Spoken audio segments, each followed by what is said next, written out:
Hello दोस्तों, स्वागत है आपका बायोकेम क्लासरूम में। आज हम विज्ञान के बहुत ही महत्वपूर्ण अध्याय द्रव्य के गुणधर्म और उनका मापन को आसान भाषा में समझेंगे। अगर आप इस अध्याय को अच्छी तरह समझ लेते हैं तो आगे के कई टॉपिक भी आपके आसान हो जाएंगे, इसलिए वीडियो को अंत तक ज़रूर देखना। सोचिए, अगर आपके सामने दो एक जैसी दिखने वाली वस्तुएं रखी हैं, जिनमें से एक लकड़ी की है और एक लोहे की, जो देखने में बिल्कुल एक जैसी ही हैं। लेकिन जैसे ही आप इन दोनों को पानी में रखते हो, पानी में छोड़ते हो, तो एक डूब जाएगी और एक तैरती रहेगी। अब ये सवाल आता है कि आखिर ऐसा क्यों हुआ? सिर्फ किसी भी पदार्थ को देखकर उसकी असली पहचान कैसे की जाए, और वैज्ञानिक ये कैसे तय करते हैं कि कोई पदार्थ कितना भारी होता है या कितना घना होता है या किस तापमान पर उसकी अवस्था बदल जाएगी। यहीं से शुरू होता है द्रव्य के गुणधर्म और उनका मापन का असली विज्ञान। ठीक है, तो हम आप शुरू करते हैं अपना चैप्टर। दुनिया की किसी भी वस्तु जैसे लोहा, पानी, हवा को पहचानने के लिए उसके पास दो तरह के गुण होने चाहिए, और वो गुण क्या है? फिजिकल गुण, फिजिकल प्रॉपर्टीज, या केमिकल प्रॉपर्टीज। ठीक है, और फिजिकल प्रॉपर्टीज यानी भौतिक गुण क्या है? भौतिक गुण क्या होते हैं? बाहरी रूप। बाहरी रूप मतलब अब इंसान की बॉडी है, हमारी बॉडी को समझ लो। हमारी बॉडी बाहर से दिख रही है, वो हमारा अपीयरेंस जो है वो हमारा फिजिक है, फिजिकल अपीयरेंस है हमारा, वो हमारी क्या हो गई? Physical properties. अब जो हमारा अंदर का सिस्टम है वो तो हम बाहर से नहीं देख पा रहे ना, वो है हमारी केमिकल प्रॉपर्टीज। ठीक है, ये सबसे आसान एग्जाम्पल है इस चीज़ को डिफाइन करने का। ठीक, अब हम शुरू करते हैं भौतिक गुण। ये वो गुण हैं जिन्हें देखने या मापने के लिए हमें पदार्थ के साथ कोई छेड़छाड़ या कोई रासायनिक अभिक्रिया नहीं करनी पड़ती। ठीक है, अभी ये मार्कर है, अभी हमें इसका वो बताना है कि देखने में क्या इसका आकार है, कैसा ये दिख रहा है। ठीक है, तो हमें इसे देखने के लिए या हमें इसकी लंबाई चौड़ाई मापने के लिए कोई हमें केमिकल रिएक्शन तो नहीं करनी पड़ेगी। हम बाहर से देख के ये अंदाज़ा लगा लेंगे कि भाई ये किस आकार का है, इसकी लंबाई कितनी है, ठीक है, ये इसका वज़न कितना है, तो हम देख के अंदाज़ा कर लेंगे ये चीज़। ठीक, इसके लिए हमें कोई केमिकल रिएक्शन की ज़रूरत नहीं पड़ेगी। तो यही होता है, यही क्या होती है हमारी फिजिकल प्रॉपर्टीज़ यानी भौतिक गुण, जिनको हम सिर्फ देखकर ही अंदाज़ा लगा लें कि वो उस चीज़ के मेन कैरेक्टर क्या है। ठीक है, अब इसका एग्जाम्पल क्या है भौतिक गुण के? जैसे रंग और गंध। अब हमारे सामने कोई भी रंग है तो हम उसे देख के पहचान लेंगे। अब ये वाइट बोर्ड है तो ये वाइट कलर का है, तो हमें पता चल गया कि वाइट है। ठीक है, हम देख के पहचान रहे हैं कि वाइट। और फूल होते हैं, फूलों में गंध होती है, खुशबू होती है, तो हम उसके खुशबू से भी अंदाज़ा लगा लेते हैं कि ये कौन सा फूल होगा। ठीक है, गलनांक यानी मेल्टिंग पॉइंट। बर्फ किस तापमान पर पानी बनी? बर्फ किस तापमान पर पिघलकर पानी बनी और पिघलने के बाद भी वो पानी ही रही, वो क्या होता है? इसका गलनांक, मेल्टिंग पॉइंट। ठीक है, क्वथनांक कि पानी किस तापमान पर उबल के भाप बना, वो होता है हमारा क्वथनांक। 100 डिग्री सेंटीग्रेड होता है जो पानी का। ठीक है, अब इसके रासायनिक गुण की बात करते हैं। रासायनिक गुण क्या है? अंदरूनी स्वभाव कि किसी भी चीज़ का इंटरनल कैरेक्टर क्या है या उनके अंदर होने वाले परिवर्तन क्या हैं, ये सब चीज़ों को हम रासायनिक गुण में पढ़ते हैं। ठीक है, अब रासायनिक गुण कौन कौन से? ज्वलनशीलता कि कोई अब लकड़ी को आग लगाई तो वो केमिकल रिएक्शन ही हुई है एक तरह की, और उसके बाद वो लकड़ी तो नहीं रहेगी, उसके बाद वो क्या बन जाएगी? राख बन जाएगी। ठीक है, जो भौतिक गुण और रासायनिक गुण में अंतर है, वो सबसे मेन अंतर यही है कि भौतिक गुण में अवस्था परिवर्तन नहीं होती।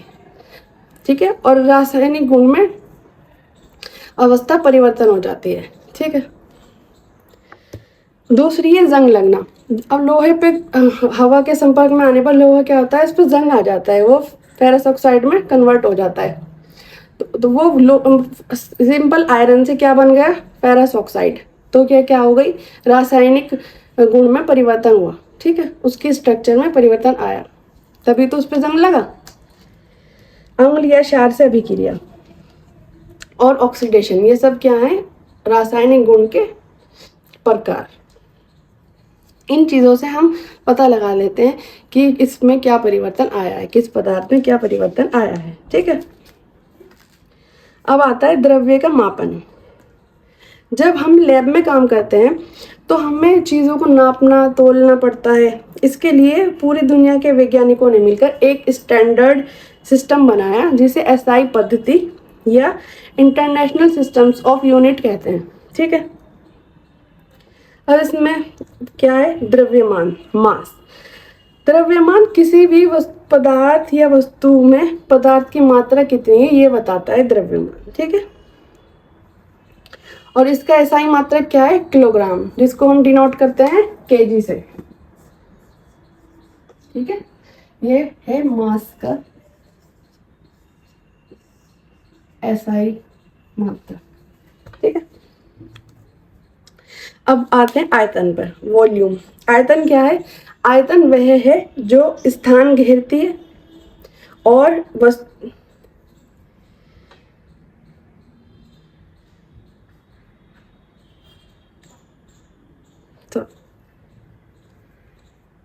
आयतन वह स्थान है जो कोई वस्तु घेरती है। ठीक है, अभी हमने किसी बर्तन में कोई पानी डाल दिया या तेल डाल दिया तो वो क्या हो गया, वो बर्तन क्या हो गया, उस चीज का आयतन। ठीक है, आयतन का ऐसा ही मतलब क्या है, घन मीटर।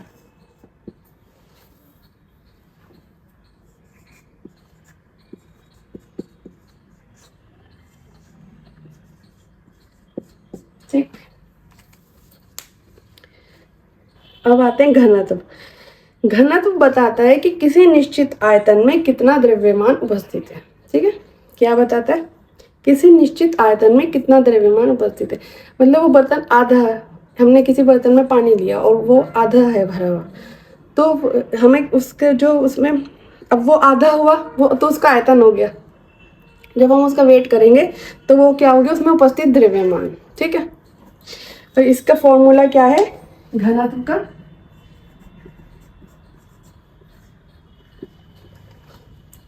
द्रव्यमान भाग आयतन। ठीक है, और हम इसको करेंगे किलोग्राम घन मीटर, जो इसका एसआई मात्रक है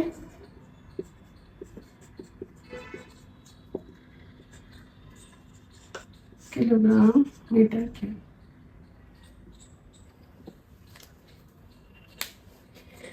अब आता है तापमान। तापमान किसी भी वस्तु के गर्म या ठंडे होने का आभास कराता है। ठीक है, तापमान क्या है, किसी भी वस्तु के ठंडे या गर्म होने की माप। ठीक, और साइंस का जो असली माप है वो मापा जाता है केल्विन में। ठीक है, और इसका एसआई मात्रक क्या है, केल्विन। केल्विन को हम के से डिनोट करते हैं, टेम्परेचर ओके, हम के से डिनोट करते हैं ना, केल्विन। ठीक, और बेसिकली हम सेंटीग्रेड को भी यूज़ करते हैं, पर साइंस में हम ज़्यादातर केल्विन को यूज़ किया जाता है। ठीक है, अब ये बताओ कि ह्यूमन बॉडी का टेम्परेचर 30 डिग्री सेंटीग्रेड होता है। ठीक है, जब हम उसको केल्विन में बदलेंगे तो वो कितना आएगा, इसका जवाब आप मुझे कमेंट में ज़रूर बताना। ठीक है, गलनांक और क्वथनांक, मेल्टिंग पॉइंट और बॉइलिंग पॉइंट। जिस तापमान पर कोई ठोस पिघलता है उसको कहते हैं गलनांक। ठीक है, और जिस तापमान पर कोई द्रव वाष्प में बदलता है उसको कहते हैं हम क्वथनांक। ठीक है, अब हम थोड़ा सा टाइम का और चीजों का बता देते हैं कि उसका एसआई मात्रक क्या है। ठीक है, जैसे कि टाइम को हम सेकंड्स में नापते हैं। ठीक है, और इसको डिनोट करते हैं एस से। पदार्थ की मात्रा, पदार्थ की मात्रा को हम मोल में नापते हैं, मोल। ये सबसे इंपॉर्टेंट टॉपिक है, ये अभी डिटेल में आगे पढ़ेंगे हम इसके बारे में। इसको हम एम से डिनोट करते हैं। विद्युत धारा, विद्युत धारा को हम एम्पियर में नापते हैं। इसको हम ए से डिनोट करते हैं। ज्योति तीव्रता, ज्योति तीव्रता को कैडिला में नापा जाता है।